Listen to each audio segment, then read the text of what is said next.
puede ver en estos reflejos la presencia de lo que en la cultura judio-cristiana se han llamado ánimas, ¿no? Ánima, que viene de la palabra alma, en realidad. La sensación es que incluso las escrituras más extrañas, pero también más creídas, dentro de lo sagrado, el apócrifo donde Jesús desciende para ver el purgatorio, hicieron que en muchas comunidades hubiese un culto que no se ha perdido. Esto es lo que se llamaría etnografía, y es muy científico si lo hace alguien estudioso de la antropología, el estudio de un grupo humano y de sus pequeños, grandes ritos. Pero esto suena a lugares lejanos, pues no. Nos vamos a Almería. En Adra hay una especie de culto vivo todavía a las ánimas. Es sorprendente, sobre todo porque parece que dan favores, van a escuchar los testimonios, esto es eso, antropología en vivo, pero si uno les falla, también ocurren cosas desagradables. Hemos llamado esta historia, lo van a entender, el Santo Entierro. En Adra, Almería, pervive una antigua creencia, un culto a las ánimas que dicen es muy efectivo, pero si se pide algo se debe ofrecer algo a cambio. Y es mejor cumplir la promesa, no conviene ofender a las almas del purgatorio.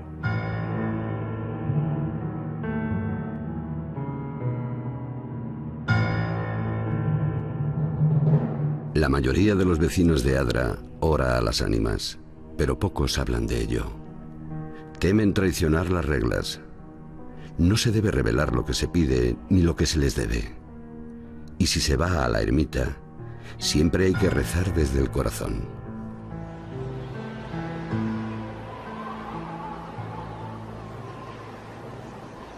Que en verdad el que sabe algo no lo dice. Y si alguien te cuenta algo es por la confianza, por la amistad, por el acercamiento, pero ya te digo, mi suegra sabe cosas, pero no. Ella me dice que se la va a llevar ella, o sea, que el día que se muera, que sea, ojalá, 8 años, pero no te lo cuento. Te puedo contar así por encimita, 4 anécdotas, ¿no? El culto a las ánimas comienza sobre todo a partir del, como surge en todo el mundo católico después del Concilio de Trento, en 1565. Pues entonces se va introduciendo, porque en ese concilio una de las normas que se aprueban es la existencia del purgatorio. Entonces eso va trascendiendo, pero esa trascendencia para que llegue a los últimos lugares, a los últimos sitios, tarda bastante años. Y entonces tardan como más de 100 años en llegar para implantarse pues, toda esa creencia, todo ese mundo todo que se crea alrededor del purgatorio. Hay mucha gente que cuando llega a la ermita se pone la mano en la cabeza y pega con el codo en la ermita para hacer la petición. Y ese gesto es como para darle mayor intensidad y mayor fuerza a esa petición, o sea, para que se reciba con mayor agrado. Ese es un gesto peculiar de cómo transmitir, que no sea solo de pensamiento, sino con ese contacto físico hacia la ermita. Dicen que las ánimas otorgan todo aquello que se les solicita, pero con cada ruego se adquiere el compromiso de ayudarlas a liberarse del purgatorio mediante la oración y las ofrendas. Si me ayudáis, os traeré una vela como esta cada domingo. Yo le he pedido al ánima mucho porque yo ha sido lo más grande que hay para mí. Yo a mí me ha tocado 4 veces 20.000 duros a los iguales. Me ha tocado otros 350.000 duros a los iguales. Me ha tocado otros 5 millones a los iguales. Y me ha tocado una primitiva de 21,5 millones. Y eso está así con los ánimas.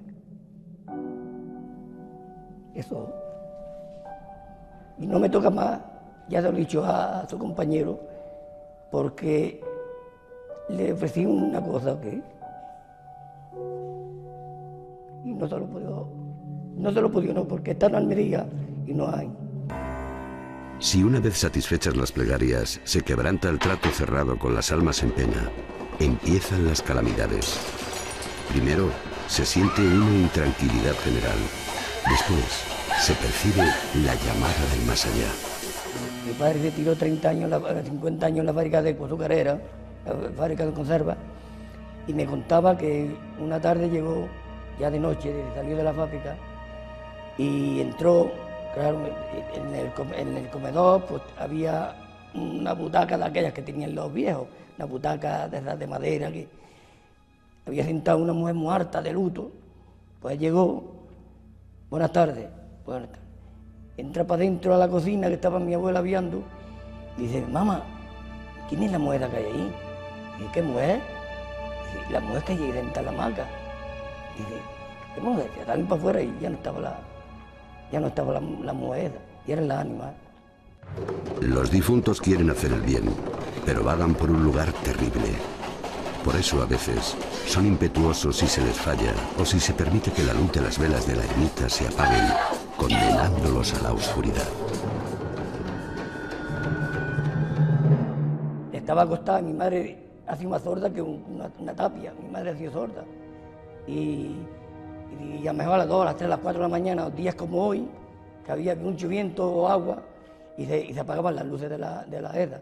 Y entonces mi madre, sorda como estaba, sentía llamaba a la puerta y le decía a mi padre, ¿dónde va? Se levantaba, ¿dónde va? Y decía, las ánimas están llamando. Según la tradición, si no se rectifica a tiempo, aparece el Santo Entierro. Los espíritus atrapados se manifiestan en procesión para exigir lo que es suyo. Cruzarse con ellos es una experiencia sobrecogedora.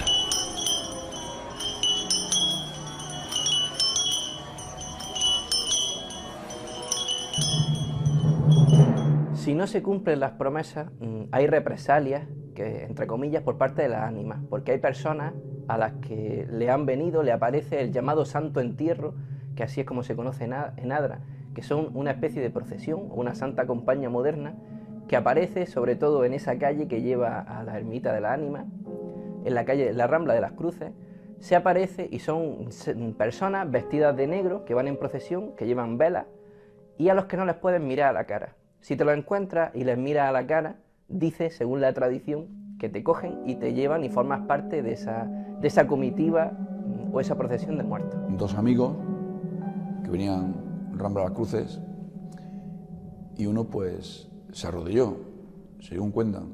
Uno se arrodilló y el otro se quedó de pie. Y el que estaba arrodillado le tiraba del pantalón para que se arrodillara. Y el otro le contestaba, ¿qué ocurre, no? ¿Qué te pasa? Pero ¿no ves el Santo Entierro? ¿No ves las almas? Y al otro se quedó. Dicen que al poco tiempo el que se quedó de pie fallecía y poco más. Pero también abundan las historias positivas. Aquellos que rezan a las almas del purgatorio cuentan con su protección.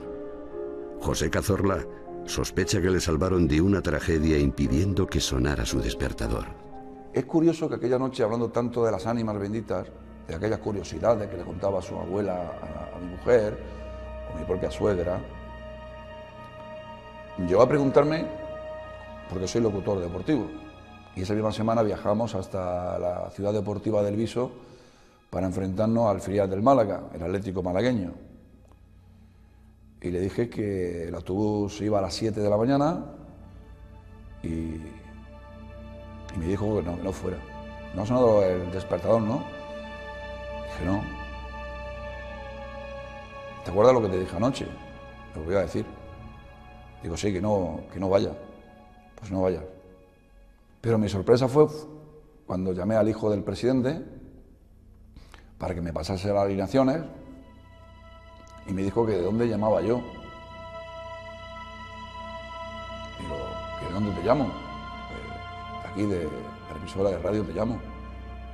Y me dice, pues tú no venías en el coche con mi padre. Digo, no, al final me he quedado yo en tierra. Y yo escuché decir así de fondo, no, Pepe no iba en el coche, Pepe no iba en el coche. Y digo, ¿qué pasa? ¿Qué ha pasado? Dice, ¿no lo sabes? Digo, no. Dice, mi padre ha tenido un accidente. En Adra, la devoción por las ánimas es tan grande como el miedo a toparse con el Santo Entierro. Puede que solo sea una leyenda, pero recuerde, si se cruza con ellos, agache la cabeza, no les mire a los ojos.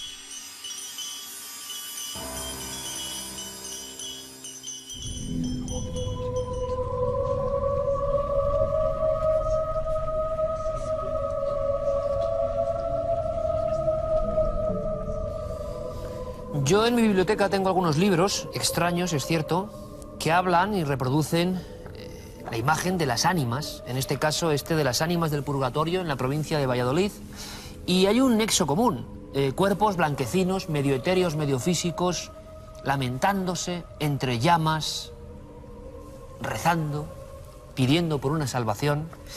Yo les hablaba de etnografía, comportamiento de un grupo social y análisis de esos ritos cotidianos. Aquí lo estamos viendo, evidentemente. Y eso que era día de temporal y tuvieron dificultades para grabar. Nuestro compañero lo puede contar. Paco Pérez Caballero, buenas noches. Buenas noches, Iker. Además, un reportaje fascinante. Sí, íbamos preocupados porque a pesar de que nos habían dicho que la devoción por las ánimas era muy grande, con esas condiciones dijimos, pues es muy probable que no veamos personas acercándose a esos puntos de ruegos, ¿no? Y efectivamente la sorpresa fue mayúscula porque no solo vimos, es que vimos varias docenas que van allí a cumplir. Si algo se promete hay que cumplirlo, allí lo saben en Adra. Ahí tienes un contrato, una especie de contrato espiritual. Exacto, ¿no? Es una especie de contrato espiritual y te puedo asegurar que hay una gran preocupación por romperlo. Y existe ese miedo a que puedan venir las ánimas a pedirte aquello que has prometido. Esas lámparas de aceite, velorios, parece que no pueden dejar de iluminar. Es el rito inmerso en nosotros, o en ciertas culturas, no pueden apagarse para que esas ánimas no queden en la oscuridad. Sería un poco el trasfondo de esto, ¿no? Porque se supone que están atrapadas en un lugar terrorífico y tú les estás haciendo el favor de iluminar de alguna manera ese lugar. Y si permites que se apague la vela, pues ellas lógicamente se enfadan, sobre todo porque tú les has prometido eso, ese ruego, ese rezo, esa vela, y si tú incumples tu promesa, pues van a venir a buscarte para que vayas a encender esa vela. Y vamos a contar algunas cosas que no se acaban de contar en el reportaje para rematar aquí. Historias de promesas incumplidas. Nos acompaña una vez más el autor de este libro, La cara oculta de Almería, que en fin está siendo un vergel de misterios y de redescubrimientos, repito, antropológicos y etnográficos por encima de todo. Alberto Cerezuela, amigo, buenas noches. Buenas noches. Bienvenido. Gracias. ¿Cuánta gente va a este, que es que no es una ermita, digámoslo así, grandiosa, ni mucho menos? ¿Cuánta gente puede ir al día al culto de las ánimas? Es realmente incalculable el número de personas que pueden ir a lo largo del día, día tras día, los 365 días del año. Haga frío, haga viento, esté lloviendo, Paco lo ha podido comprobar, es muy difícil. Yo he estado por periodos de 20-30 minutos y te puedo asegurar que por lo menos a persona por minuto toca. Constantemente. Sí, y sobre todo por las noches. Por las noches la afluencia de gente es mayor. Sobre todo porque va gente que a lo mejor no quiere que la vean allí.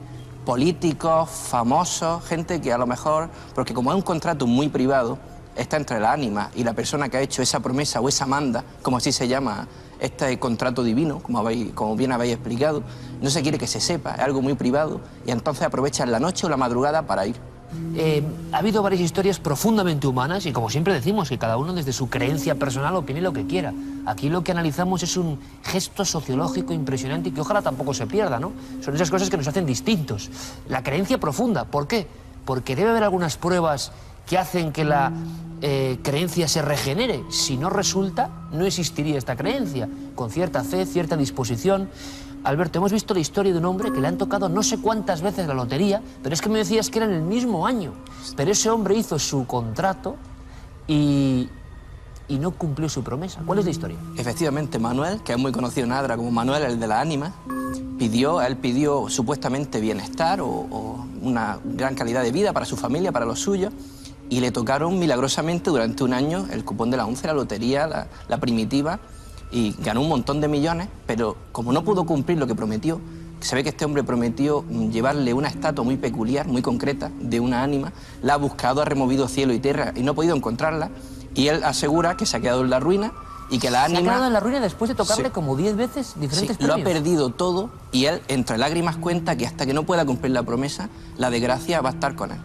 ¿Y sigue buscando? Sigue buscando. Esa estatua como sea. A mí me ha preguntado muchas veces que donde vaya pregunte por esa estatua a ver si se la puedo encontrar y que le devuelven ese bienestar o por lo menos la tranquilidad que tiene. Oye, hagamos un favor a Manuel, ¿cómo es la estatua? ¿Se sabe algo o es que la información no es completa y solo la sabe el interesado? Yo no tengo la información completa porque, y esto es un detalle muy importante, es un contrato privado. La gente no puede contar realmente qué es lo que se promete o qué da a cambio del favor que le van a hacer. Entonces es complicado y también es cierto que la gente tiene mucho miedo a contar, a no cumplir la promesa, a contar lo que ha prometido, porque ha habido personas que han recibido sus represalias con sustos, incluso con muertes, por no cumplir o por contar demasiado lo que han prometido o lo que han intentado que les traigan las ánimas. Pues ahora nos vas a contar, Alberto, cómo no, con esa investigación y ese expurgar casos increíbles, porque para mucha gente la imagen de la procesión de muertos, en el inconsciente colectivo o en la realidad, yo no lo sé,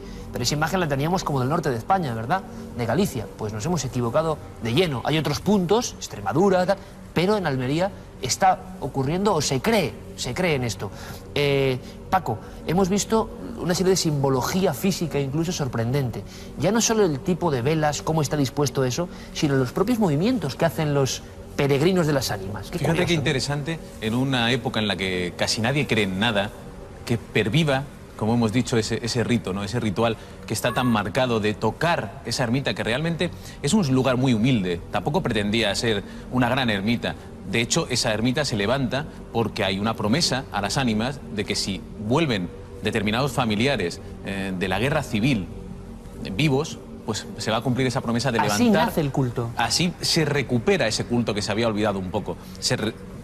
Levanta esa ermita modesta y desde entonces todo el mundo va allí, porque digamos que ese es el punto de las ánimas más moderno en Adra. En Adra hay otros puntos menos concurridos, pero realmente también están, lo hemos podido comprobar, hay velas y hay ramos de flores, pero realmente el que se ha convertido un poco en el centro es esta pequeña ermita que hemos visto allí y donde hemos visto esos gestos a los que tú te refieres y que conmueven un poco y se ve un poco lo privado que es, ¿no? Nadie quiere ser oído, como decía Alberto, nadie quiere ser escuchado cuando se está haciendo esa petición, cuando se está rezando, porque es una cosa muy privada, es una cosa muy interna y llama mucho la atención que efectivamente, por ejemplo, Manuel, que lo ha perdido todo después de eso, que podría estar enfadado, habla siempre muy bien de las ánimas, dice que son almas en pena y el que no ha cumplido ha sido él.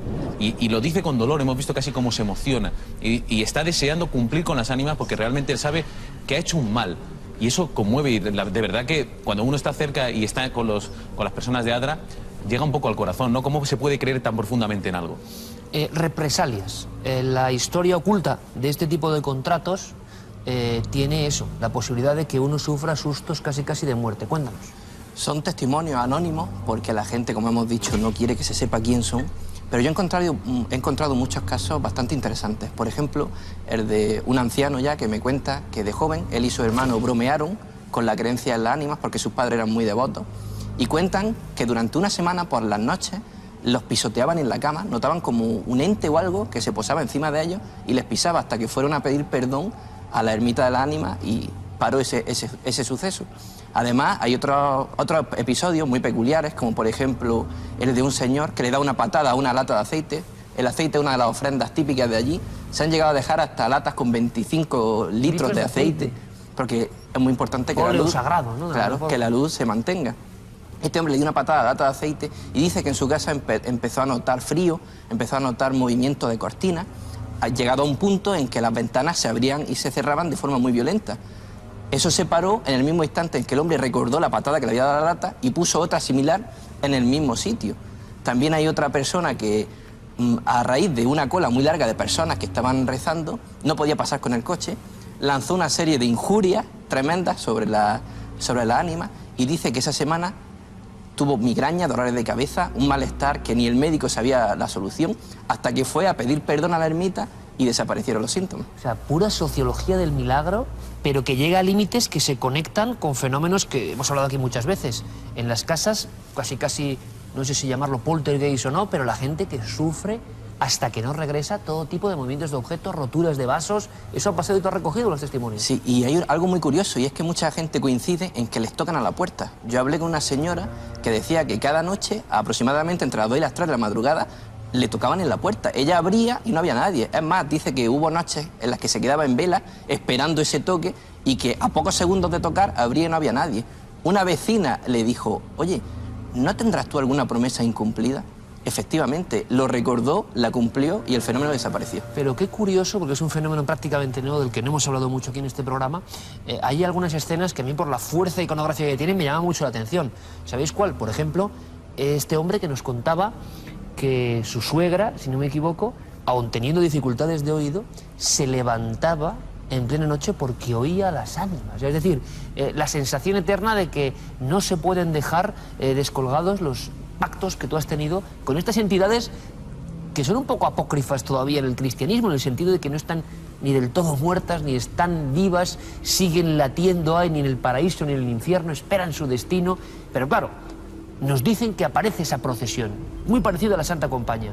¿Y qué hay que hacer entonces, Paco? También hay tradición. Desde luego. Y hay un caso que hemos visto de gente que habla a la cámara de 2 personas y de muerte. Sí, sí, sí. Fíjate, a mí lo que más me llama la atención de todo el caso no es la gente que cree, porque al fin y al cabo podríamos pensar, bueno, creen y están dispuestos a que cualquier cosa que sucede es culpa de las ánimas. La gente que no cree es la que más me llama la atención. Esa persona que pasa, le da igual que haya allí unas velas, que no respeta absolutamente nada y le da una patada, por ejemplo, como contaba Alberto, a la lata de aceite. Y que luego acaba convenciéndose de que todo lo que le pasa es por culpa de eso. Y resulta que llega, pone otra vez allí el aceite y desde luego pues parece que todo empieza a ir mejor. Pero lo que tú decías, el santo entierro,